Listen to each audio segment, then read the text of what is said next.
Hi student, आप सभी को स्वागत है आपके अपने चैनल ABPN एजुकेशन में।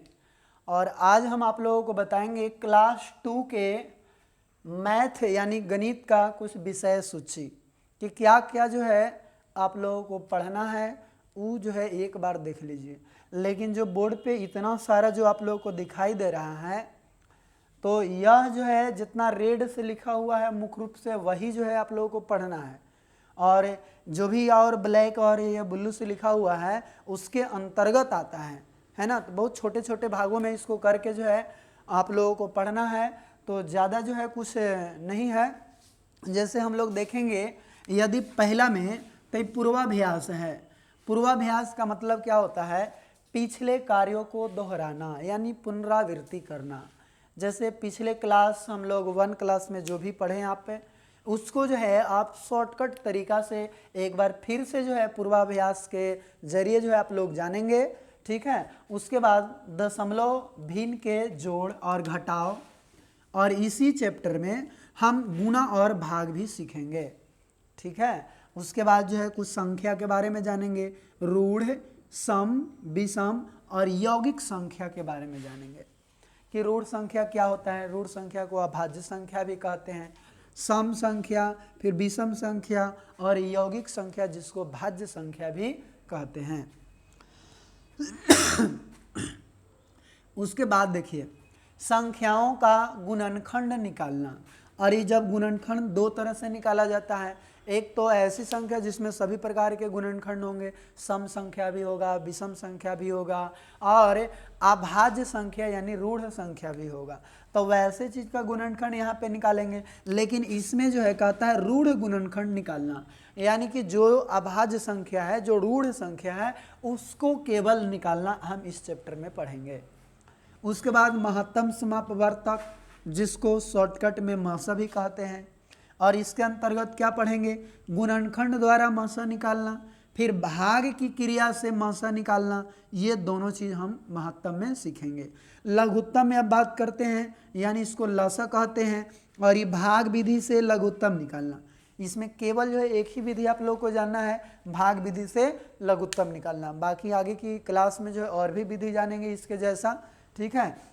उसके बाद साधारण भिन्न, और इसमें क्या पढ़ेंगे? सममान भिन्न जिसको समतुल्य भिन्न भी कहते हैं, भिन्नों को संक्षिप्त करना, फिर भिन्नों को जोड़ना, संयुक्त भिन्नों को जोड़ना, ये सब पढ़ेंगे। फिर भिन्नों का घटाव, भिन्नों का गुणना, फिर भिन्न का भिन्न से गुना, इसमें पढ़ेंगे। फिर भिन्न का भाग पढ़ेंगे।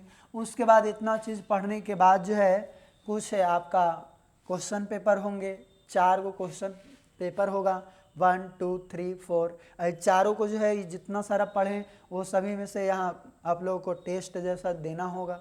परीक्षा पत्र जिस प्रकार के रहता है उसी पैटर्न पे ये दिया रहेगा, जहाँ तहाँ से पूरा इसमें शामिल होंगे।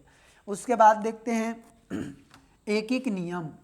एक एक नियम, और एक एक नियम के बाद जो है हम लोगों को पढ़ना चाहिए लाभ और हानि। लेकिन आपके बुक्स में जो है इस लाभ और हानि का स्थान सबसे लास्ट में दिया हुआ है, तो इसको यहाँ ना रख के हम लोग इस 10वां स्थान पे पढ़ेंगे लाभ और हानि।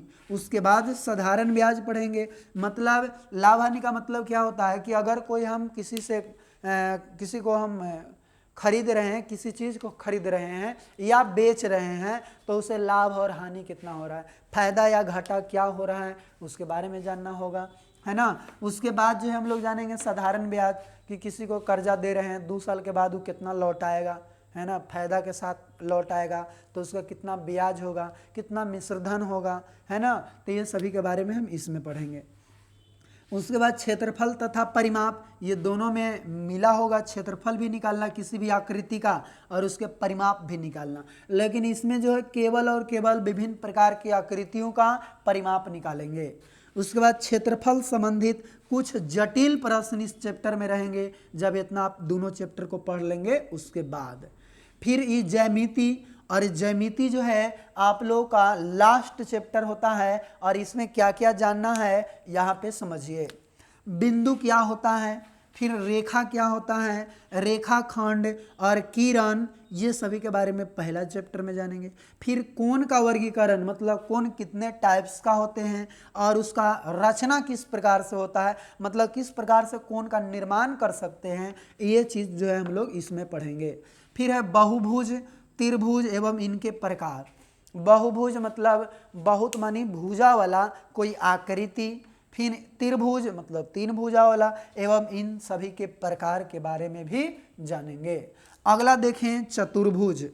चतुर्भुज मतलब चार भुजाओं से जो बना होता है उसको चतुर्भुज पढ़ेंगे, और इसका बनावट किस प्रकार के है। फिर उसी प्रकार आयत, वर्ग एवं वृत्त, ये सभी चीज़ के बनावट के बारे में जो है पढ़ेंगे। और इतना पढ़ने के बाद जो है आपका पूरा का पूरा सिलेबस जो है समाप्त हो जाएगा।